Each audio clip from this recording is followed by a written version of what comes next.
নমস্কার বন্ধুরা, আজ আমি রান্না করব মসুর ডাল দিয়ে আর মিষ্টি কুমড়া পাতা দিয়ে বড়া করব। তাই আপনাদের সাথে শেয়ার করব আর কি কি রান্না করছি তাই শেয়ার করব। এদিকে রয়েছে দেখুন মসুর ডাল, ফোড়ন দেওয়া হয়ে গেছে এখন। আর এদিকে বসিয়ে দিয়েছি ভাত। এখন আমাদের জমির ধানের চাউলের ভাত, দেখেন কতটা সুন্দর। দেখেন ভাতটা বসিয়ে দিয়েছি, এদিকে ভাতটা হয়নি এখনো। আর এদিকে মসুর ডালটা আমি পেস্ট করে নেব। আর এদিকে শাকটা আমি ধুয়ে কেটে রেখে দিয়েছি। তো চলুন মসুর ডালটা আমি পেস্ট করে নিই।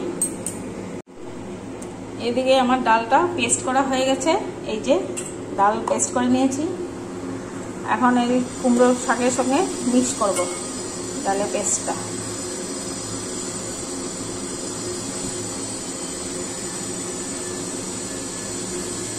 এদিকে ডাল সম্বার দিয়ে নামিয়ে দিয়েছি।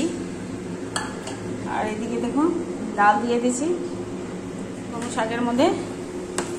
এবার আমি এটাতে অল্প একটু হলুদ গুঁড়ো,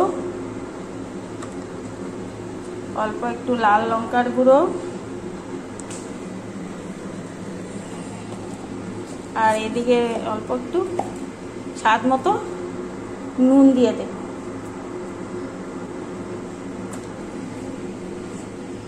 কিছু একসাথে আমি মিক্স করে নেব। এদিকে আমার এটা ফেটানো হয়ে গেছে, সব একসাথে মিক্স করে ফেটানো হয়ে গেছে। আর এদিকে কড়াইতে তেলও গরম হয়ে গেছে দেখুন। আর এদিকে তো ভাতটা হয়ে যাচ্ছে। এই যে তো এখন এক এক করে আমি কুমড়োর বড়াগুলো দিয়ে দেবো তেলের মধ্যে। তেলটা অনেকটাই গরম হয়ে গেছে। তেল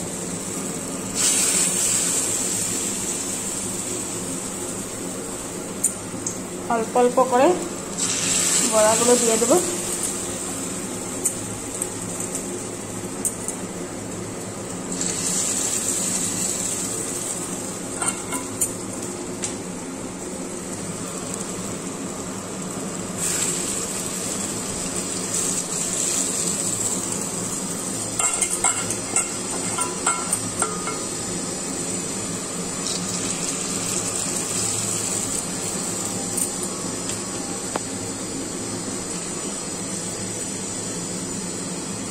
বড়াগুলো হয়ে গেলে আমি উল্টে পাল্টে নেব।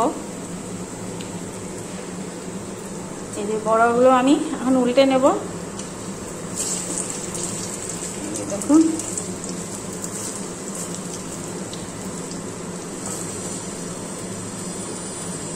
কুমড়ো পাতা দিয়ে মুসুর ডাল দিয়ে বড়া করলে পরে খেতে খুবই ভালো লাগে আর খুব মুচমুচে হয়। ডাল দিয়ে এটা খেতে খুবই ভালো লাগে। আর আপনাদেরকে বলেছিলাম আমি যে আমি লোহার কড়াইতে রান্না করি, কারণ লোহার কড়াইতে রান্না করে খেলে পরে স্বাস্থ্যের জন্য খুবই ভালো। তাই আমি লোহার কড়াইতেই রান্নাটা বেশি করি। প্রায়ভাগ আমি লোহার কড়াইতেই রান্না হয় আমার সব।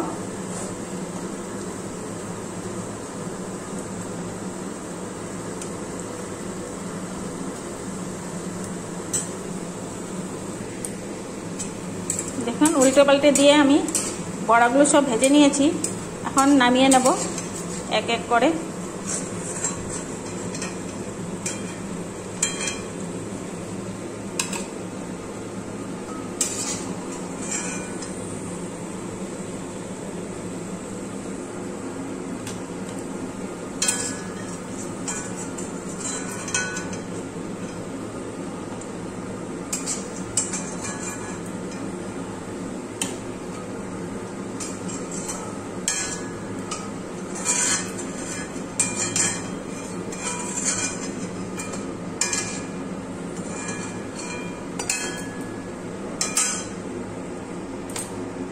দেখুন সবকটা বড়া আমার ভাজা হয়ে গেছে। আর কয়েকটা অল্প একটু ব্যাটা রয়েছে, তাও আমি ভেজে নেব। তাই এদিকে দেখুন আমার বড়া ভাজা কমপ্লিট।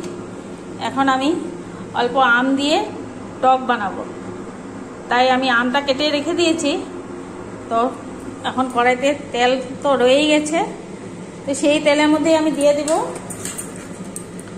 দেখুন দিয়ে দিব আমি সরষা ফোড়ন,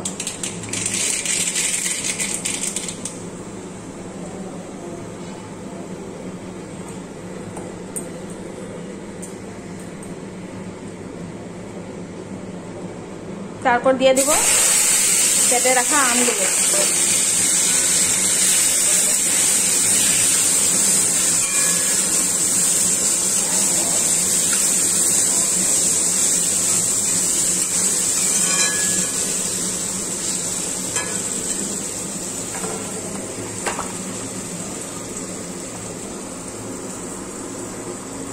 তারপর দিব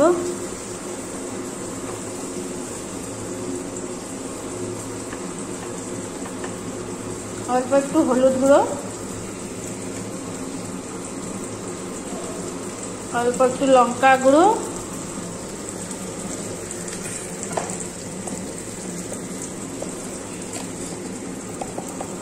আর অল্প একটু স্বাদ মতো নুন। এখন সবগুলো দিয়ে নাড়াচাড়া করব।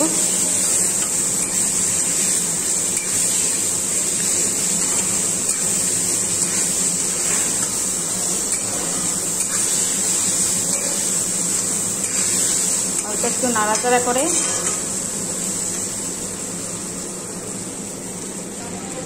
কড়াইতে অল্প করে জল দিয়ে দিয়েছি।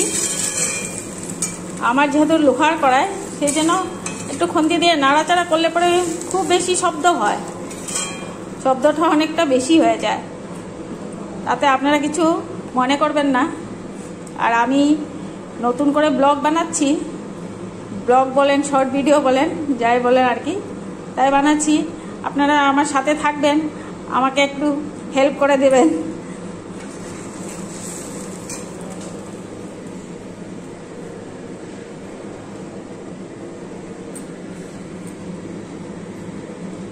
এখন ঝোলটা ফুটে উঠলে পরে আমি তাতে দিয়ে দেব অল্প করে চিনি।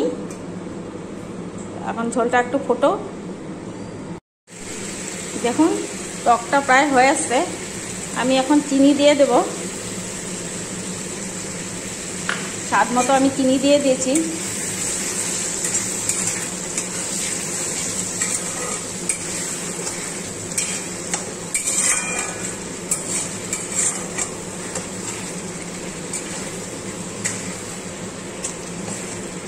এটা আমার গাছের আম, তো পাড়া ছিল, তো তাই রান্না করেছি আজকে।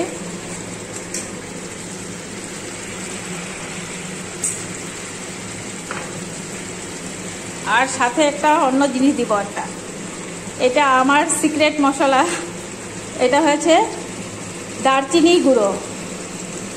এই দারচিনি গুঁড়োটা টকের মধ্যে দিলে খুব দারুণ একটা সেন্টও আসে আর খুব সুন্দর একটা ফ্লেভার আসে দারচিনি। আপনারা কেউ যদি এরকম বানিয়ে খেয়ে থাকেন তা আমাকে বলবেন, আর না খেয়ে থাকলে এরকম বানিয়ে খেয়ে দেখবেন।